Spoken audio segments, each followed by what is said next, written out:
Well, hey there, Isaiah Paine here with the Spokane Home Builders Association. I'm here right now with Dr. Sean Smitham, a psychologist here in town. And really, we wanted to have a conversation about mental health. We know there's a lot of stigma around the issue, but we also know that a conversation is really important. In the construction industry and for home builders, this is really crucial.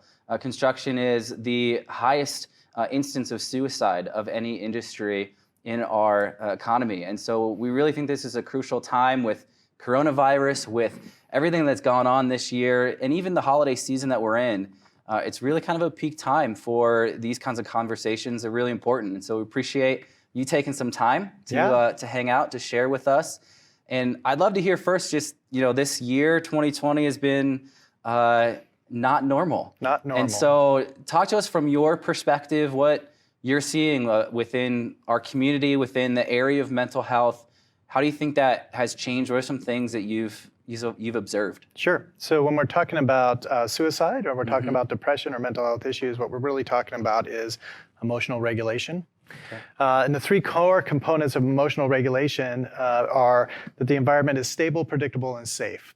If the environment is stable, predictable, and safe, then as human beings, we do a good job regulating our emotions. It doesn't sound like 2020. It does not sound like 2020. So from the beginning, stability and safety have been not part of what we've been experiencing for 2020.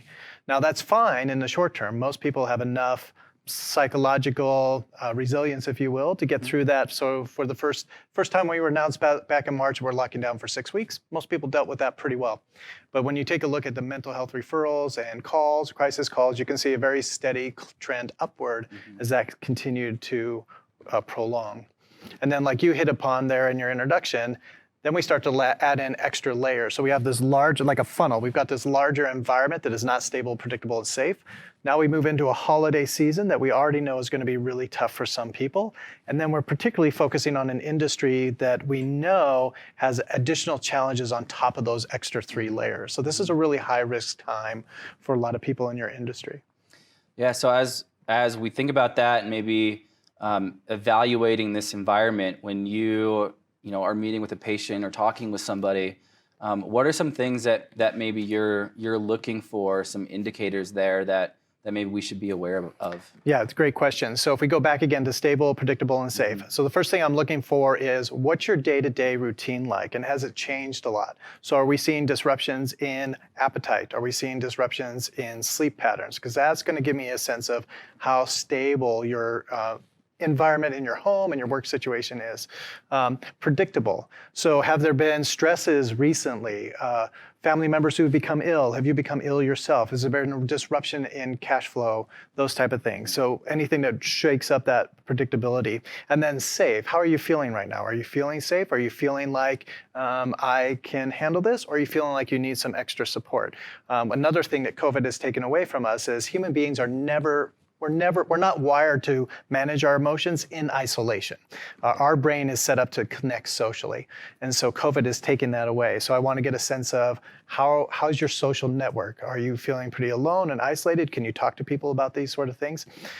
So those type of things. So if I see a disruption in sleep patterns, if I see a disruption in eating patterns, if I see a disruption in their workflow, if I see a disruption in, do you have somebody that you can talk to about the hard things in your life, have open conversations about? Any of those or a combination of those are going to be red flags that I start to hone in on. Yeah, I think that's really good, because a lot of times it can seem a little bit subjective. Like, how are you feeling? Am I depressed? Well, I feel all right, or I can get through this, right? Yeah. So I really like some really hard, tangible, measurable. It's not subjective. Are you getting enough sleep? Are you right? Are you eating properly? So what are maybe some of those like targets for us on some of those things as far as like recommendations? I think right now there's a lot of worry and fear about how sick we might get. Yeah. But what are some of the things that on the flip side of that coin, right? How can I make sure I'm healthy? Yeah. What are some targets that I can try to shoot for? Yeah, it's a great question. Typically, when we think about depression, we try to go to work on thoughts and feelings. That's not the place to start. So the place to start is, again, trying to get your daily schedule stable, predictable, and safe. So dial in your sleep schedule. Actually sleeping more there's a sweet spot there. Sleeping too much leads to sluggish feelings that can prolong depression, but actually good quality 8 to 10 hours of sleep is one of the best places to start. And then if you can't start there, start with getting really good meals at regular times during the day. Anything that's going to allow your nervous system to start to regulate itself is going to be really good. And then the third one, so diet, sleep, and exercise are always going to be your big three. Exercise does not need to be going to the gym, throwing up a bunch of weights. It could be, and that would be great if our gyms were open.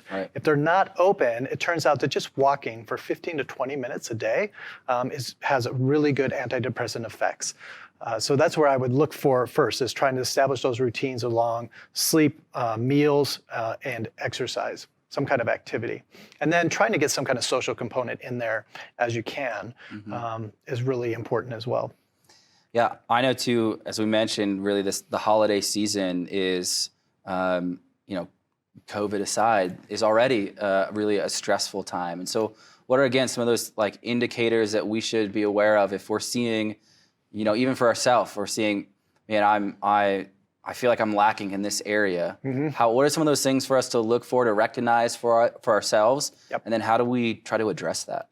So the biggest one, where you just mentioned in the phrase itself, is if I feel like I'm lacking, if I feel like I'm letting people down, if I feel like I've somehow failed in this holiday season, because the holiday season is just a way to celebrate connectedness, a way to celebrate family. But we start to heap all these additional stressors on ourselves. The kids don't have as many presents as they did last year.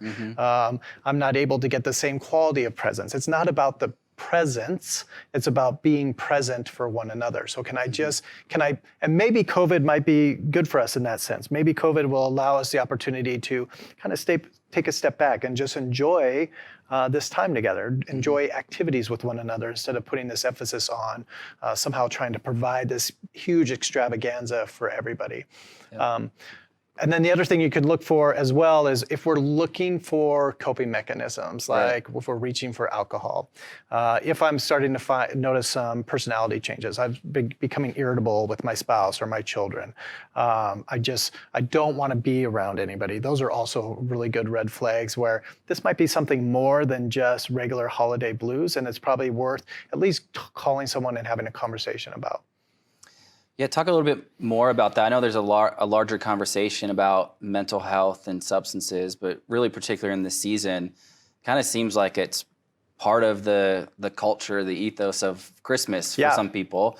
And while certainly having fun is important and alleviating some of that stress, certainly when it's a crutch and escape, coping mechanism. So maybe how do we properly see that, even for our friends and family around us, right? So we certainly want to take care of ourselves, and that's primary, I would assume. But how do we, without being judgmental, right? How do we assess that for someone else and really know, when can I maybe instigate that conversation? How does that work? Sure.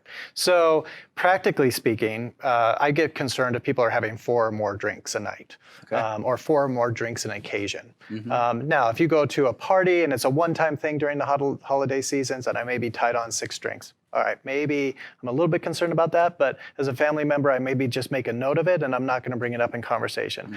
If it starts happening where every night you're having 2 or 3 drinks or a 6-pack, and you're using that in order just to feel okay. So one way that I'll say it to clients is, if it has you and you don't have it, that's the problem. So if I feel like I need it to get through, or I need it to be social, then that's probably a sign where maybe you should ask someone for help. And then as a family member, that's probably a sign where I have a conversation like, hey, I've noticed that. What I find when I have a conversation like that with somebody is just keep it very factual. I noticed that it's been a week now, and every night you've come home, you've had 4 or 5 drinks. What's going on? Just opens the door to a pretty natural conversation.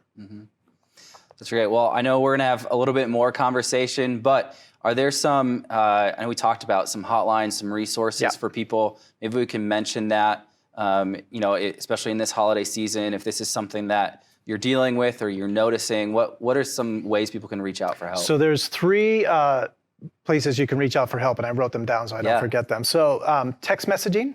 So a lot of people have a hard time going on the phone and talking and being vulnerable about these things. So there's a text number 24/7. You can text 741-741 on your cell phone. Okay. That puts you in touch with a crisis counselor who will just message you back and forth. If you want to talk to somebody, there's a national hotline, suicide hotline. That's 800-273-8255. And then Spokane Regional Hotline is 877-266-1818. And you can also call 911. So if you're in crisis and you really just need to talk to somebody and you can't remember any of those, you can also call 911. Yeah, that's fantastic. Thanks for those resources. I think it's really helpful. Dr. Sean, thank you so much. Hey, thanks for joining us to have this conversation. We all have points where we're struggling and dealing with this. It's okay, it's good to have these conversations, to be open. And if you don't feel like you have someone in your life that you can be open with, please look at those resources that we have on the screen for you. We'd love for you to reach out to someone and get the help that you need, that you deserve. It's okay to feel the way you're feeling, and we really want you to reach out to those resources. So we'll have a couple more sessions coming for you. We'll see you at the next video.